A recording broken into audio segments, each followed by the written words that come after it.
Otak manusia akan menyusut 5% setiap dekade setelah usia 40 tahun jika tidak dilatih secara aktif.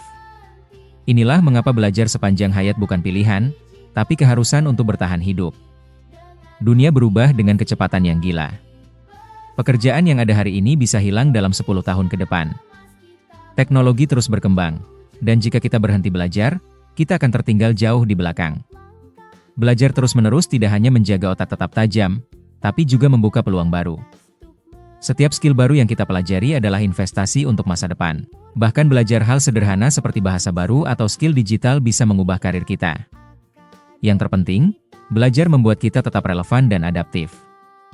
Orang yang berhenti belajar di usia 25 akan menggunakan pengetahuan usang selama 40 tahun sisanya. Sedangkan yang terus belajar akan selalu siap menghadapi perubahan zaman.